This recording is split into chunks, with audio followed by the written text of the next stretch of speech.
In this video, we're going to be doing some of examples on compound interest. So with your compound interest, I think it will first have to explain it. So basically with your compound interest, this is how I would remember it even in this time. This is interest on top of interest. It's interest on top of interest. What does that actually mean? So let's just say, suppose I have my 100 rand to invest for one year at what rate or interest rate? They're saying at an interest rate of 10%. So by the end of the year, how much do I have? I'm going to have that 100 rand plus the 10 rand for the interest. So now when I'm going to continue for the following year, which is going to be the second year, I'm going to be earning interest on this amount and also this one. That's why they're saying it's interest on top of interest. So I would at least maybe try and compare it with your simple interest. So with your simple interest, you have your 100 rand, then they give you use a rate of 10% for 1 year. Then after 1 year, you are going to get how much? You are going to get that 100 rand plus your 10 rand, which would be your interest. So in the upcoming year, oh sorry, I forgot, I will come back to this one. In the upcoming year, you're not going to be earning interest on your 110, but rather you're still going to be earning interest based on the amount that you deposited. So it means each and every year you're going to be earning how much? You're basically going to be getting those 10 rands. So it is as simple as that, simple interest. Compound, how I would remember is that when I'm saying it's interest on top of interest, we know the word pound means to hit repeatedly and hard.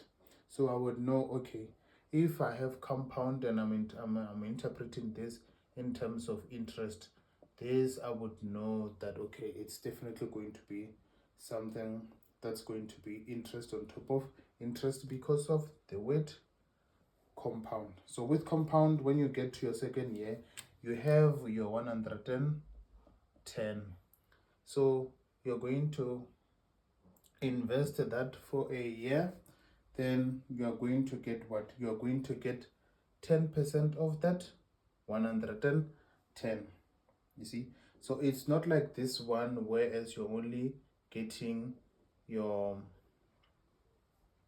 interest on the amount that you've deposited.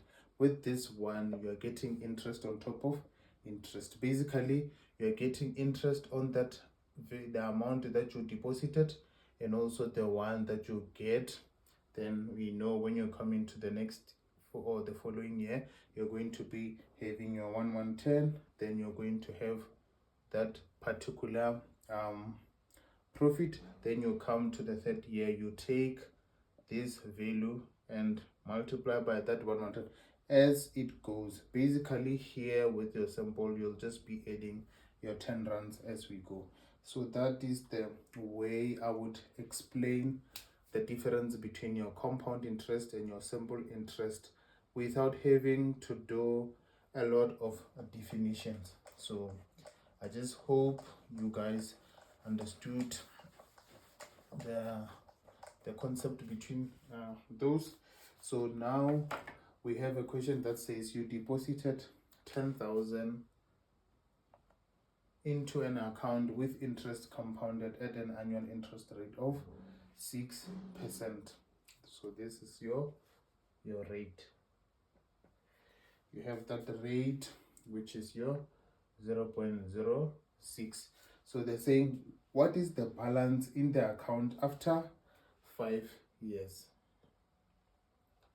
If the interest is compounded annually. So these are some of the terms that you have to note, that okay, when they are talking about the interest, you'll always be asked if it could be compounded annually, monthly, or daily. Here they're talking about what we call your n values. This is your n values. This is your n values. So this will just tell us the number of times that the number of times in a year. So with this compounded annually here we're going to use 1. Then compounded monthly in a year we have 12 months. So compounded daily we have 365 days. Then another way they could ask you, which they didn't hear, it's if they say it's compounded weekly, and oh yeah, the other one that they could ask you, it's if it's compounded quarterly. Then with your weekly, in terms of a year, you have about 52 weeks. So your n would be equals to 52. Then if it is your quarterly, your n, it's going to be 4. See, because if I have my Q1, Q2, Q3, Q4, I'm definitely going to be having 3 months, 3 months each, meaning I'm going to have January, February, March, April, May, June, July, August, September, October, November, December. You see, that's basically how they fit within that quarter. So you can say you have 1, 2, 3, 4 quarters. So you have 4 quarters in a year, then weekly you have about 52 weeks in a year. So now we're going to try and solve these questions. Solve these questions. So just so you can be able to understand, so I'm just gonna give one left example which will also serve as a definition. So suppose B0 in rent is deposited into an account, and the interest is compounded n times. The interest is compounded n times per year.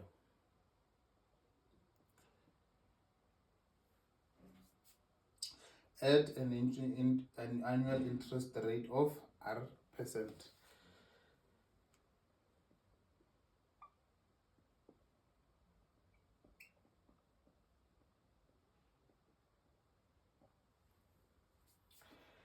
You see, so the balance B, the balance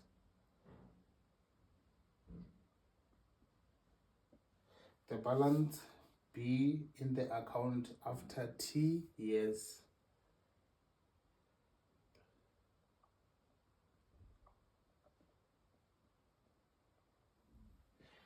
After T years is represented as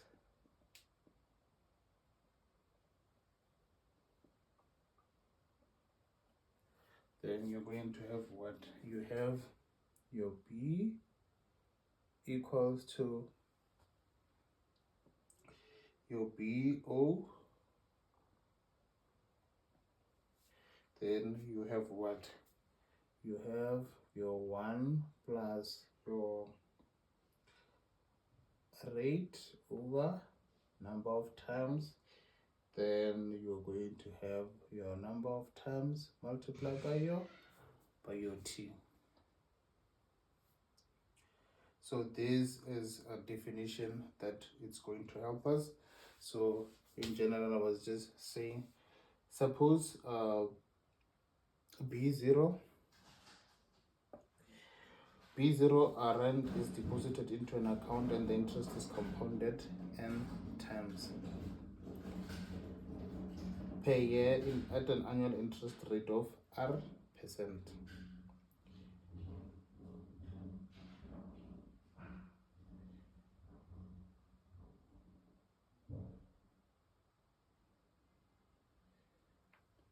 Oh, sorry about that. I got disturbed by a call.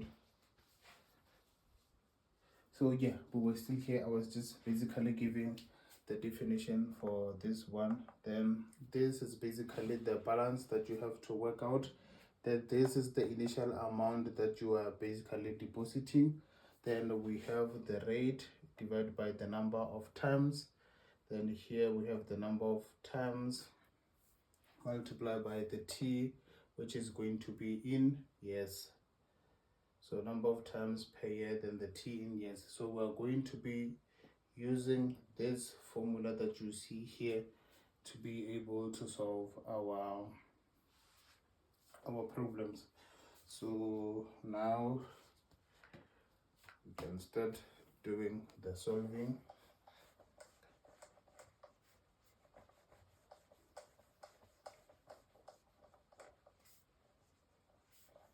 So I'm just gonna write it here.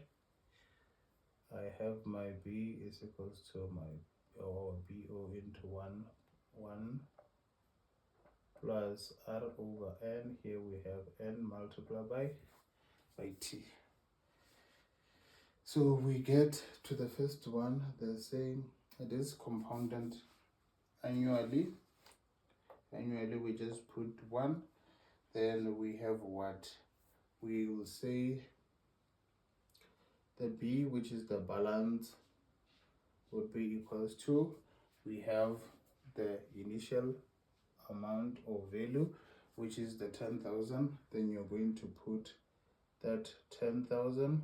Then you have your 1. Maybe I keep writing it like 1 plus. Then you check your rate. Your rate, it should always be converted to decimals if it's given like this in percentages. So you just basically take this 6%, you divide it by 100, you're going to get your 0.06 with the decimal that I'm referring to. So you're going to have your 0.06. Then we check the number of times that, okay, we're having 1. So now we're going to have what? The number of times is still 1 multiplied by what's the number of years. They say, what is the balance in the account after 5 years? Then we're going to multiply that by 5. So you're gonna get your final answer, which is going to be 13,382 and 26 cents. So you're going to have 13,382 and 26 cents. So the second one, it says it's going to be compounded monthly, which your n is going to be 12. Therefore you're going to say you have your 10,000, you have your 1 plus your 0.06 divided by 12. Then here we're going to have our 12 multiplied by 5. Then we get the answer, that is 13,488. 13,488. And how many cents? And 50. So we're gonna get to the last one, which they say compounded daily, which is your 365. Then the balance the balance, we're going to say we have the 10,000, we have 1 plus 0.06 divided by 365. Then we're going to say 365 by 5. Then we're going to get how much for that one? Then we're going to get 13,498. 13,498.26. So remember I said here you are given compounded annually, compounded monthly, compounded daily. So what happens is that if they give you an example that it's compounded quarterly, if it's quarterly where you are seeing these values, that's where you're going to be writing your 4. Unless if maybe they said weekly is 52, you're going to be writing your 52s there, then you get your final answer. So in the next video, we're going to be looking at your compound interest, but in this instance, we're going to be looking at the ones where they are compounded continuously. Where you're going to be using those ones with base E.